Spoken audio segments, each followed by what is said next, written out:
আসসালামু আলাইকুম। অনেকদিন অলসতার কারণে তোমাদের সাথে কোনো ভিডিও শেয়ার করিনি। তো চলো ১৬ ডিসেম্বর আমরা কি করেছি আজকে এই ভিডিওতে তোমাদের সাথে শেয়ার করব।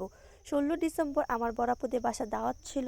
তো শুরু থেকে কোনো ভিডিও নিইনি, শেষের দিকে একটু ভিডিও নিয়েছি। তো খাওয়া দাওয়া শেষ করে সবাই একটু রেস্ট নিয়ে বিকালবেলা ভাইয়া বলেছে সবাই রেডি হও, আমরা মতিঝিল যাব। প্রতি বছর কিন্তু মতিঝিল কিন্তু লাইটিং করা থাকে। তো সবাই রেডি হয়ে এখন আমরা মতিঝিলে যাব। আমরা আগে নেমে গিয়েছিলাম, তারপর আমরা এখানে অনেকক্ষণ ওয়েট করেছিলাম রিক্সার জন্য।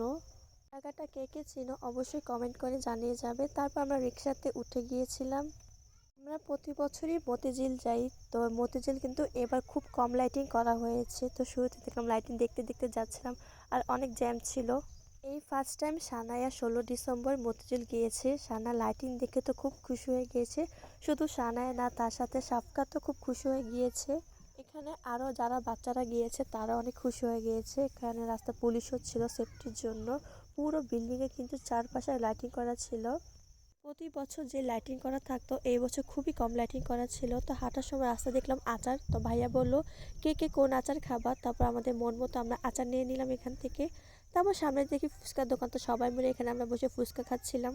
কিছুক্ষণ পর ফুচকা চলে আসলো। তো ফুচকা খাওয়া দাওয়া শেষ করে আমরা অনেকক্ষণ হাঁটাহাঁটি করলাম, অনেক সেই অনেক মানুষ ছিল। আজকে ভিডিওটি এ পর্যন্ত। আর কে কে ১৬ ডিসেম্বর কীভাবে পালন করেছো অবশ্যই কমেন্ট করবে। আল্লাহ হাফিজ।